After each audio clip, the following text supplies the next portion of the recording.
Hola, muy buenos días.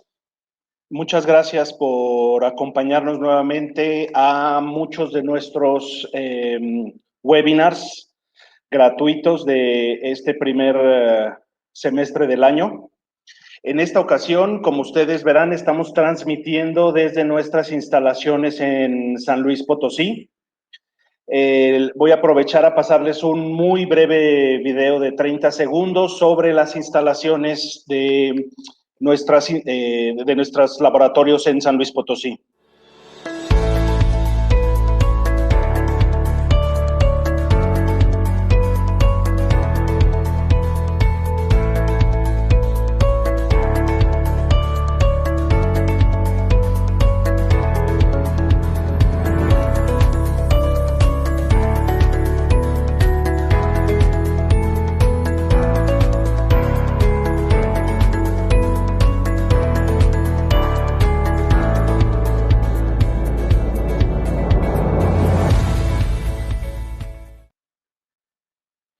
Gracias, bienvenidos nuevamente. Les dejo con mi compañero Maximino Cruz, gestor de calidad de Grupo MES. Bienvenidos a todos.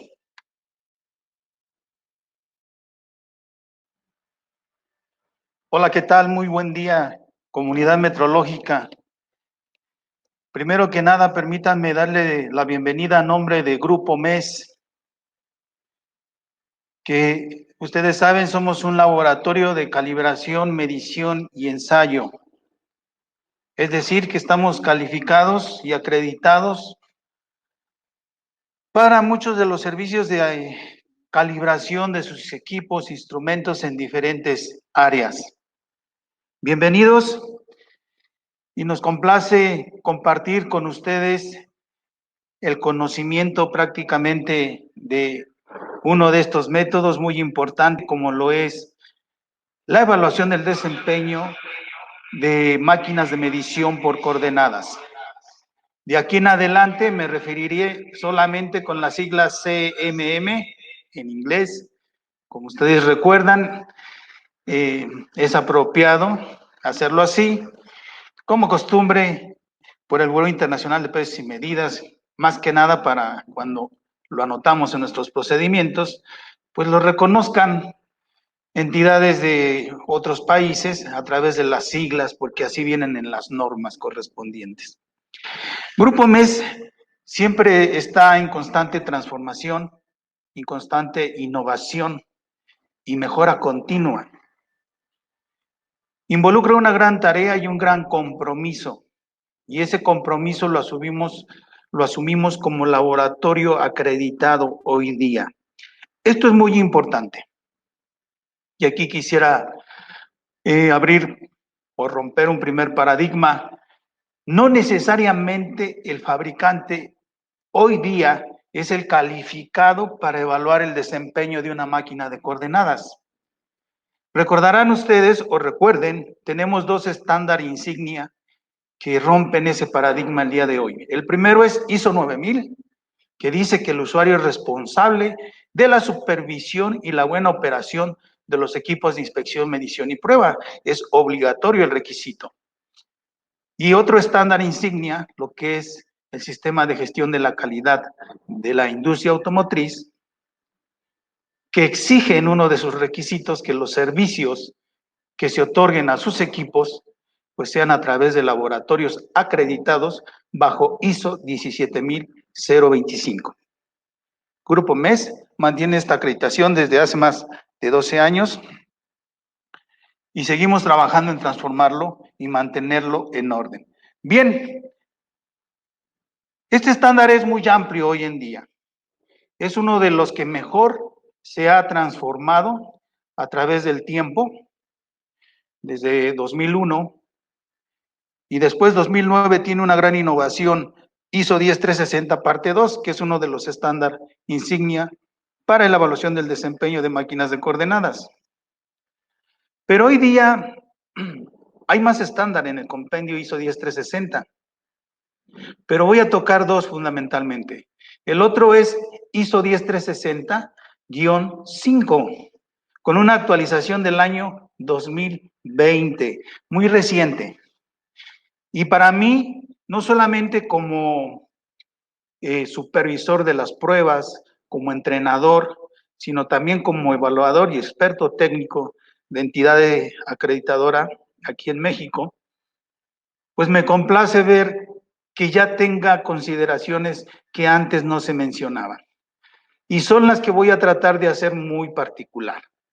Pues vamos a arrancar y deseamos que esta información la compartimos con un nivel técnico a la actualidad y, como dije, al nivel de un laboratorio acreditado. Esta guía, porque está basada en las normas, es para todas las evaluaciones del desempeño de diversas máquinas de coordenadas. Más adelante voy a mostrar los diversos tipos que hoy en día existen en la industria automotriz principalmente, pero también en otros sectores como MAVE, por ejemplo. ¿Quién dijera que ellos están usando máquinas de coordenadas o Lego? Hoy en día las máquinas de medición de coordenadas cubren muchas de las necesidades dimensionales que se requieren en la industria. También vamos a ver el uso de los artefactos cotidianos para la verificación regular de las máquinas, los métodos de monitoreo comunes que debemos tener en cuenta y diferenciarlos entre cada uno de ellos, así como cómo mantener las comprobaciones intermedias con la trazabilidad correcta y la incertidumbre de medida idónea. Eso es bien importante. Principalmente, aunque es extensa la información y extensas las pruebas, tocaremos 3 puntos relevantes. ¿Cómo probar el error de indicación de longitud de una prueba usando un sistema de palpado por contacto, ya sea discreto o continuo? Son esos dos tipos principalmente. El discreto es punto a punto, se conoce así, y el continuo se conoce como palpado, scanning. El número 2 es probar el error de indicación de una longitud. ¿Qué consiste eso? Quizás muchos de ustedes lo sepan, pero hoy quisiera puntualizar cuáles son los errores que calculamos a través de medir esa indicación con esa longitud de prueba calibrada. Hago la anotación. Tenemos una costumbre aún todavía máxima entre los usuarios en la industria que llaman calibración de máquina. Y ese es solamente uno de los pasos que sí hacemos, que es al evaluar el patrón en la máquina y obtener su resultado, lo comparamos contra el valor de certificado. Ese es el proceso de calibración, así de simple. Pero nosotros, recuerden, hacer la evaluación consta de otras pruebas adicionales, entonces por eso es una evaluación del desempeño. El estándar así lo menciona en cualquiera de los sistemas de medición actualmente. Recuerden, el término correcto, evaluación del desempeño. Y por último, probar la repetibilidad de esa longitud calibrada. Entenderla de una manera muy sencilla. Estas pruebas de aceptación y verificación se basan principalmente en estos estándares. Debemos considerarlos y debemos conocerlos porque se habla de toda la terminología y definiciones, como es en el caso de la ISO 10360 parte 1, pero aquí hago la anotación, son las cosas que debemos comentar importantes. Hay definiciones y términos que ya cambiaron de esa parte 1 y hoy están actualizados en la parte 2 y en la parte 5. Debemos tener mucho cuidado. Les voy a decir uno de ellos. Para el sistema de palpado scanning cambió toda la nomenclatura, todas las definiciones y ya no son igual a la parte 1. Por eso debemos tener en cuenta estas consideraciones. Esto es muy importante de considerarlo, porque a veces pensamos que todas las normas están actualizadas en el mismo nivel, pero comprendamos que este trabajo es de muy alta investigación, que yo quisiera comprender al Buró Internacional de Pesos y Medidas y a la OIML, la Organización Internacional de Metrología Legal, pues lo que cuesta de llevar a la traducción junto con ISO, a pesar de que es una institución que se dedica a la ejecución de normas, pues es una labor titánica. Yo lo comento porque hoy en día somos miembros del Instituto Mexicano de Normalización y Certificación para el Comité ISO-TS, que revisa todas las normas de especificaciones geométricas del producto, en inglés GPS. Entonces tengan en cuenta estas anotaciones porque no debemos considerar que están al mismo nivel. Existen unas vigentes en la parte 1, pero se han actualizado mucho en parte 2 y en parte 5. Por favor. Otro estándar importante y del que hoy se comienza a hablar más en día es el que se encarga para la guía de la evaluación de la incertidumbre específica para máquinas de medición por coordenadas, que es el ISO 23165. Debemos considerarlo, porque hoy en día, en la parte 2, que es la norma base con la que arrancamos las pruebas para la evaluación del desempeño de máquinas, indica que se debe tomar en cuenta la incertidumbre e incluso nos dice cómo podemos graficarla y cómo debemos considerarla. Hoy en día no podemos entregar un valor sin considerar la exactitud contra esa prueba, contra esas longitudes de prueba calibradas, pero además considerando su incertidumbre de calibración para ver que se mantenga dentro de los errores máximos permisibles de la máquina de coordenadas correspondiente. Entonces, es muy importante, al menos estos deben estar dentro de la formación que tengamos, ya sea en nuestro laboratorio, en la industria como usuarios o pues como participantes en este gran sistema metrológico. Hoy debemos tener en cuenta que la norma me va a pedir dos orientaciones importantes para el palpador de prueba, obviamente con su cabezal para palpador o su sensor correspondiente, como en el caso de sistemas articulados. Esas dos orientaciones las debemos de reconocer como E0 y como E150. La E0, como podemos observar en la imagen que estamos observando, se considera en las dos primeras imágenes de abajo. Como podemos ver, está muy paralelo al RAM, así se conoce. Hay otra bibliografía en castellano que le llaman usillo, pero estamos hablando de lo mismo. Normalmente para máquinas de puente es el eje Z, es al que llamamos RAM.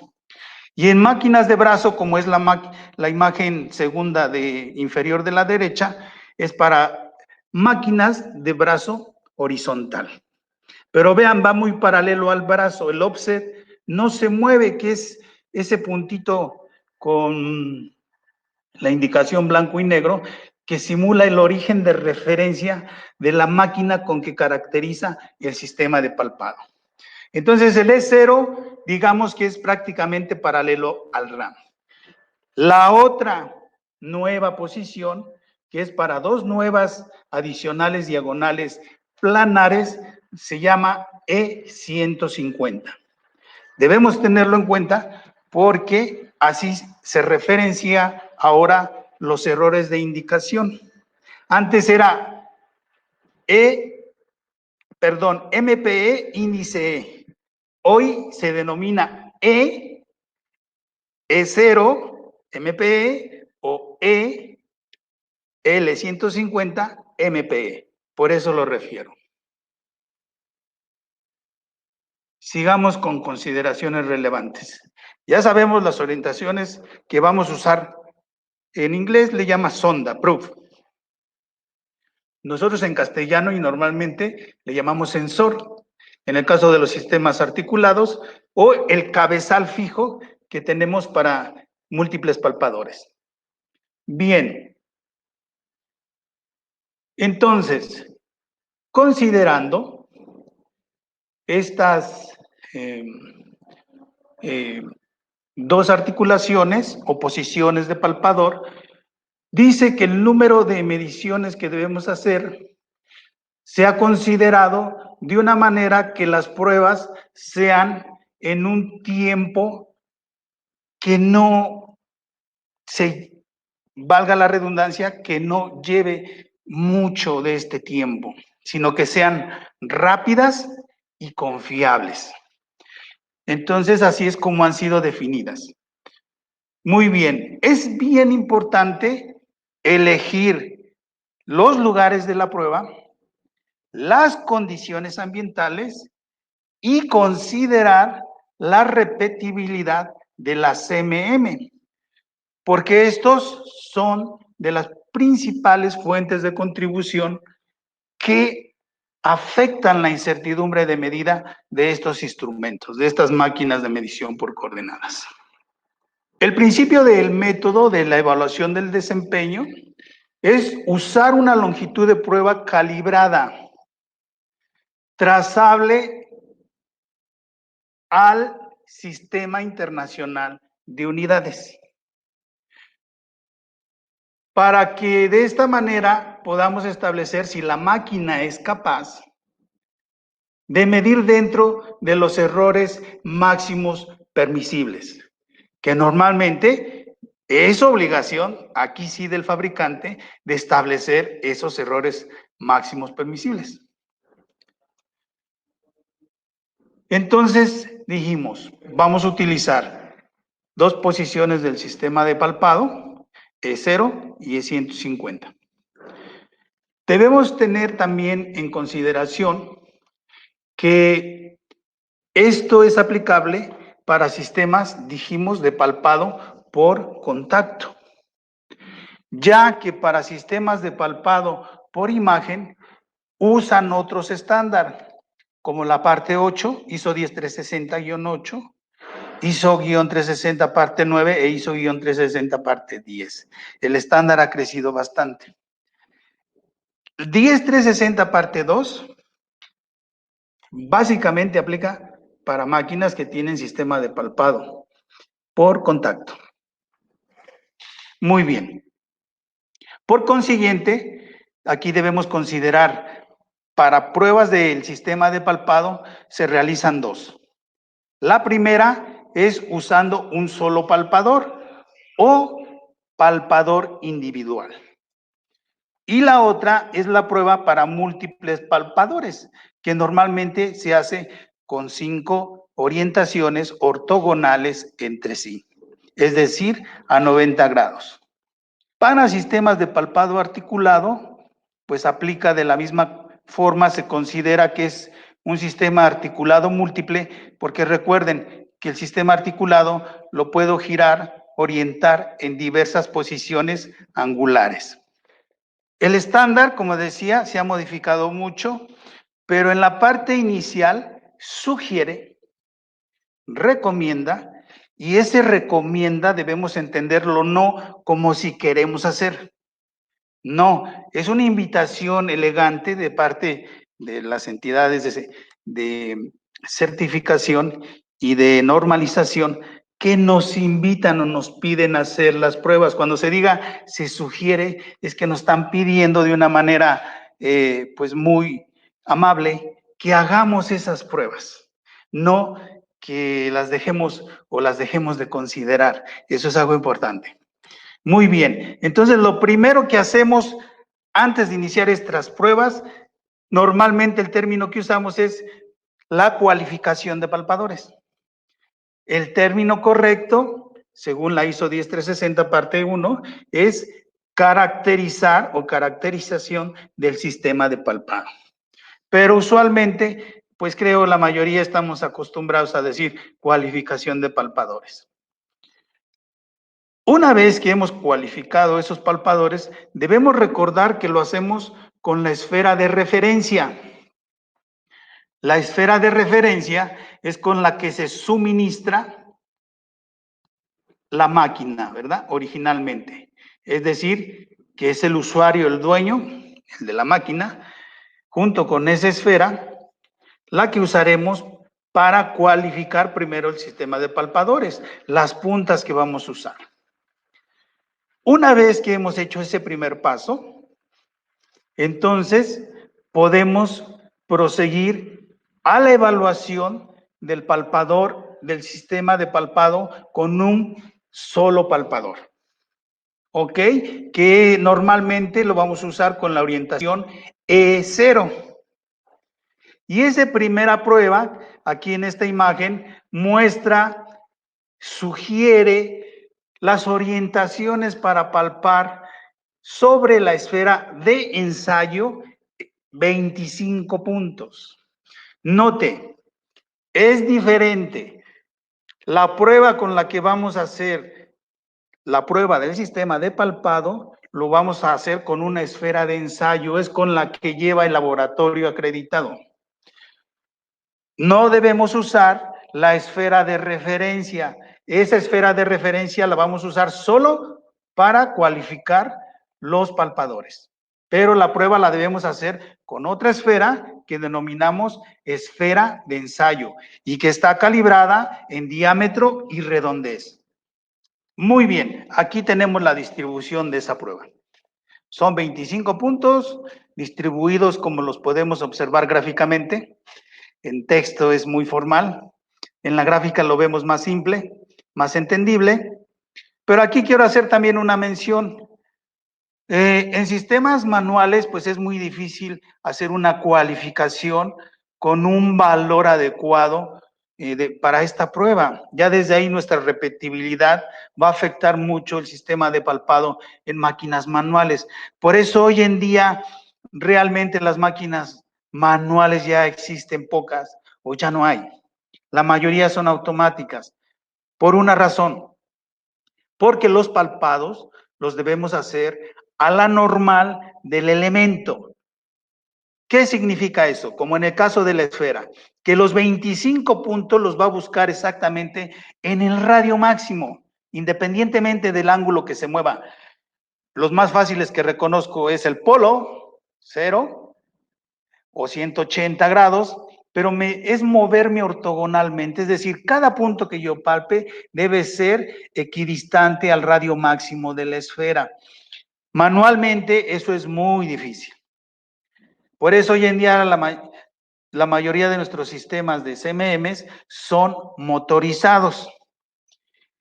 Y es que esto elimina errores de repetibilidad que contribuirían mucho a la incertidumbre de medida en nuestros instrumentos. Entonces, por eso es muy importante que hoy sean automáticos. Estos 25 puntos no es necesario, y aquí lo digo como laboratorio acreditado, que sean exactamente con esa distribución. Hoy en día, la mayoría de los softwares ya traen macros. Quiero palpar una esfera y le digo 25 puntos.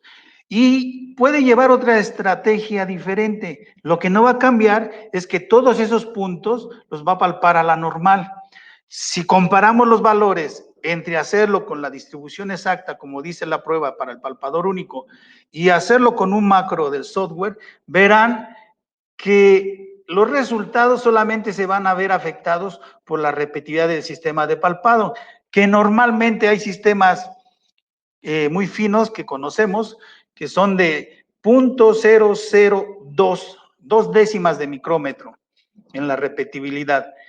Pero digamos que ya con una repetibilidad de 1 micrómetro, pues es también con una alta exactitud y se considera un buen rendimiento. Entonces, no necesariamente se sugiere esta distribución, puede usar los macros de los software distintos que tenemos. ¿Por qué? Porque los hacen a la normal. Entonces, aquí estamos evaluando el primer error. Nos sugiere que antes de medir nuestra regla de pasos o nuestra barra de bolas o nuestros bloques patrón o usar un interferómetro láser, nos dice que primero al menos deberíamos de hacer esta prueba del palpador individual. Adelantándome un poquito, normalmente el error máximo permisible se describe a través de una fórmula, A más L sobre B. Por llamar y recordar alguna máquina, por ejemplo, sería 1,9 más L sobre 330. Esa ecuación me va a permitir calcular mis errores máximos permisibles. Más adelante muestro un ejemplo con una línea de medida. El nuevo estándar cambió, como les dije, la nomenclatura. Por eso debemos tener en cuenta, ya no confiarnos en todas las definiciones de ISO 10361, porque se han renovado en la parte 2, ISO 10360 parte 2, y sobre todo se transformó mucho la ISO 10360 parte 5. Sugiero leerla porque quedó muy extensa esa norma y tiene cosas nuevas que antes no pedía considerar. Bien, en la parte 2 me va a indicar que principalmente voy a calcular el error de longitud de medición, que es EL, y la repetibilidad del rango del error de medición de longitud. Con el ejemplo que muestro, se van a ver claros esos dos errores. Para cada uno de esos errores, obviamente debo de tener determinado un error máximo permisible. Entonces, tengo dos errores máximos permisibles para saber si está dentro de especificación o no. Uno para el error de longitud y otro para el rango de repetibilidad. Eso es lo que evaluamos inicialmente con la parte 2. Pero he referido primero la del palpador único porque dice que antes de medir estos errores, nos debemos evaluar la del palpador individual. Debemos correr esa de 25 puntos y salir dentro del error máximo permisible de palpado para el palpador individual. Si sale correcto, la norma dice, puede proseguir a hacer las evaluaciones correspondientes. Si sale mal, tendríamos que corregir primero el sistema de palpado. Consideren eso. En esa imagen también estoy mostrando la evolución que ha tenido en la segunda. Dice en el 2009 cuál es la nueva nomenclatura. Y vean, cambió mucho a la versión que era 2001. Estamos hablando de la ISO 10360 parte 2. Y vean, inicialmente cuando se hace por primera vez este estándar, como ISO, fue en 1995, se llamaban totalmente diferente. Entonces, esta tablita muestra la evolución que ha tenido en cuanto a nomenclatura y en cuanto a nueva definición del término, porque se llaman un poquito diferente, o han adecuado correctamente esos términos, mejor dicho. Entonces debemos tener en cuenta la evolución que hay, y ese es el objeto de mostrar esa pequeña grafiquita. No confiemos, decir, es que es igual a 2001 y en 2009 sigo con lo mismo. No, señores, se actualiza mucho y principalmente eso afecta a nuestro informe de resultados o certificado de calibración que damos para una máquina o informe de medición con el que damos también o reportamos las dimensiones o tamaños o formas o tolerancias que hacemos con la propia máquina de medición. Esa fue la parte 2, aunque ya me adelanté primero con la de parte 5 porque dice que primero hagamos la prueba del palpador individual. Aquí hay consideraciones nuevas. Esta tabla es del estándar ISO 10360 parte 5, en su versión actual 2020. Y la refiero porque, noten ustedes, esto antes no lo mencionaba y ahora me pide estas consideraciones importantes. Primero, el principio de este procedimiento es medir una esfera de ensayo de 25 puntos, como habíamos comentado, con un palpador individual y observar el tamaño y el error de forma de la esfera, que son errores máximos permisibles que deberán estar determinados por el fabricante. Muy bien, si salen correctos, me dice, pero no es importante solamente la estrategia de medición de la esfera. Los resultados de esta prueba pueden depender de gran medida, y nótese bien, de la longitud, la rigidez y el diámetro del palpador individual usado en la prueba. Y esto es bien importante. En la tabla nos dice un ejemplo de la configuración que podemos usar para el palpador individual. Esto antes no se mencionaba. Por eso es bien importante que estemos atentos a estar revisando cada 3 meses, cada 6 meses, si las normas siguen vigentes, o al menos cada año, porque hoy en día se vienen renovando a partir de 2016, se vienen transformando ya no cada 5 años, a veces al año, a los 2 años o a los 3 años siguientes. Entonces debemos ir siguiendo si se mantienen actuales. Eso como lo vemos en las páginas de los que crean estos estándares, ya sean regionales como ASME, que estamos acostumbrados a usarlos, o internacionales como la ISO. Bien, aquí vean, algo importante que me indica es el vástago del palpador y me recomienda que sea de acero, steel stem, o sea, rígido. Y me recomienda diferentes tamaños dependiendo el sistema de palpado que tengamos. En el primero, si tenemos un sistema de palpado fijo, pues recordemos que esos traen cuerda M5, podemos hacer configuraciones más grandes, con más peso, pero me recomienda, noten ustedes, que no sea mayor el diámetro de 8 y que no sea mayor de 50 milímetros. Ojo,